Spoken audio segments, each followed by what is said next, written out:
국민 여러분, 인버스 투자할 때는 이재명 테마주에 투자하시기 바랍니다. 여러분, 이번에 이재명이 선거법 위반으로 2년형 구형받은 거 다들 알고 계시죠? 구형을 받자마자 민주당 관계자들은 굉장히 큰 충격을 받았습니다. 분명히. 겉으로는 아닌 척하지만 그들의 후속 조치를 보면 우리는 알 수가 있죠. 공직선거법 양형 기준표상 2년 구형은 최고형이거든요. 기본 가닥에다가 가중 요소가 너무 많이 플러스가 되기 때문에 예를 들면 국민들에게 거짓을 계속해서 전파를 했다거나 권력과 영향력을 아주 적극적으로 이용을 했다라는 경우들을 들 수가 있는데, 이 구형이 뜨자마자 민주당은 이재명에게 2년형을 구형한 검사들을 마치 용서를 할 수가 없다라는 듯 법 왜곡죄라는 것을 만드는 걸 당론으로 추진하고 그걸 직접 입법하겠다라고 선포를 했어요. 법 왜곡죄는 슈바 지네들 하는 꼬라지를 지금 얘기하는 건가 싶기도 한데, 어쨌든 사법부의 판사를 직접적으로 공격할 수는 없으니 우리 아버지인 이재명에게 그런 최고형을 구형한 검사를 대신 족쳐야겠다라는 의도거든요, 이게. 왜냐하면 판사를 적으로 돌렸다간 당 자체가 괴멸이 될 수도 있으니까. 거기 범죄자 한둘입니까? 그 흔한 돈봉투 사건에 연루되어 있는 의원만 해도 수십 명이고, 지금 뭐 선거법 위반 때문에 의원직 박탈당한 위기에 놓여진 민주당 의원들도 십수명이며, 대표는 뭐 11개 범죄 혐의로 관련 재판들 받느라 당대표 직무를 수행할 수가 없을 정도고, 전 수석 최고위원 정청래는 과거 미 대사관저에 화염병, 폭탄 던진 테러범 출신이고, 지금 수석 최고위원인 김민석인지 뭔지 아는 사람은 새천년 NHK 사건에 연루된 의원 당사자에다가 뭐 거의 아파트 분리수거장이 따로 없잖아요. 여기 폐기물장이야 뭐야. 자, 어쨌든 민주당의 아버지 이재명에게 2년 구형을 때렸다는 이유로, 즉 이재명의 개인적인 복수에 법 왜곡죄라는 이상한 걸 만들어 입법을 시키겠다라고 하는 민주당에게 오늘 김재원 국민의힘 최고위원이 한 소리를 했습니다. 아주 처참히 이재명을 박살내는 장면을 여러분은 지금부터 보실 텐데, 여기에 더해서 이재명에게 선거법 위반 관련 2년형이 왜 구형됐는지도 구체적으로 설명을 해주거든요. 그리고 더해서 김재원 의원은 개인적으로 2년도 부족하다라고 말을 하는데 그 이유도 동시에 설명을 해줍니다. 여러분 모두 이재명이 공직선거법 위반 2년 구형이 된 것을 기사 타이틀들을 보시고 알 수 있으셨겠지만 왜 그 형을 받은 건지는 자세히 모르시는 분들 꽤 많으실 거예요. 여기 이재명을 찰지게 밟으며 그 이유를 설명하는 국내임 김재원 의원의 활약상 오늘 같이 보고 가시죠. 원내대표님 말씀하셨다시피 민주당에서 이재명 대표를 수사한 검사 또는 이재명 대표에게 구형한 검사를 모두 보복하기 위해서 지금 악랄한 보복을 자행하고 있습니다. 그 중에 하나가 그 법 왜곡죄를 발의해서 통과시키겠다, 그런 이야기를 하고 있습니다. 법 왜곡죄를 자세히 보니까 결국은 이재명 대표에게 징역 2년을 구형한 그런 검사들을 법왜곡죄로 처벌하겠다, 그런 이야기 같습니다. 이게 법왜곡죄가 아니고 이재명 괘씸죄가 아닌가 생각을 합니다. 이재명이 괘씸하다 생각하면 처벌할 수 있는 그런 죄 아니겠습니까? 좀 있으면 이제 비명행사죄도 나올 것 같습니다.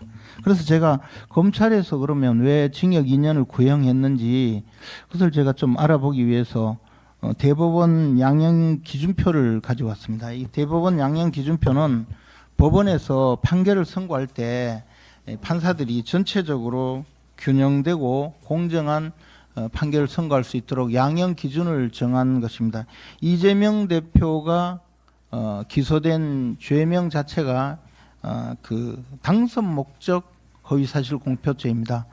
그래서 당선 목적 허위사실 공표죄는 대법원 양형 기준표에 보면 징역형을 선고할 때는 10월 이하, 그리고 벌금형을 선고할 때는 200만 원에서 800만 원 사이에 선고하도록 규정하고 있습니다. 그런데 이것은 이제 기본, 항상 기본이죠. 근데 가중 사유가 되면 그게 징역 8월에서 2년, 그리고 벌금 500만 원에서 벌금 800만 원인가요? 800만 원에서 1000만 원 사이를 선고하게 되어 있습니다. 그런데 이재명 대표에 대한 이 혐의 사실, 즉 공소 사실에 대해서 유무죄는 뭐 이미 다 판단이 났다고 봅니다. 거짓말 하신 거는 뭐 다 저 증거에 의해서 확인이 되었다고 보고, 이제 그러면 선고형을 적용할 때 11월 달에 선고를 할 때 그때 과연 그 얼마를 선고해야 되느냐를 정할 때 이 가중 요소 또 감경 요소를 검토하게 되는데 이재명 대표는 감경할 만한 사유는 별로 없는 것 같아요. 그래서 가중 요소를 찾아보니까 첫째 하나는 이게 대법원 양형 기준표에 나와 있는 그 규정입니다. 허위 사실 또는 비방 내용이 후보자 평가에 관한 선거 국민의 매우 중요한 판단 사항에 관계되는 경우, 이게 김문기 씨의 그 비극적인 선택을 야기하게 만든 그런 경위, 또 김문기 씨 사건이 결국은 당시 대선 과정에서 대장동 사건의 중심적인 이슈였다는 그런 것을 검토해 본다면 선거구민 내지 유권자들에게 막대한 그 표심에 영향을 미치는 그런 사안이었습니다. 그래서 이 사안은 반드시 가중 요소에 해당이 될 것입니다. 둘째는 상대방이 상당히 다수이거나 전파성이 매우 높은 경우, 이게 거짓말을 하더라도 동네에서 몇 사람끼리 그냥 이야기한 것이 아니고 언론 방송에 나와서 많이 떠드셨잖아요. 그리고 왜 그 국정감사장에서도 마구 이야기하고 또 후보자 토론 같은 데서도 말씀하시고 국민들이 다 알도록 엄청나게 전파력을 강화시켰거든요. 이것도 당연히 가중사유에 해당이 됩니다. 그리고 범행 수법이 매우 불량한 경우, 이재명 대표님의 범죄는 매우 불량합니다. 이게 또 가중 요소죠. 그리고 사회적 지위나 영향력을 이용하여 범행한 경우, 그때 당시에 대선 후보로서 뿐만이 아니고 그 이후에 지금까지 이 수사나 재판을 받으면서 그 자신의 지위를 이용해서 또 위증을 시키려는 그런 여러 가지 행태가 반복되었다. 이것은 법정에 아마 검찰에서 제출한 것 같습니다.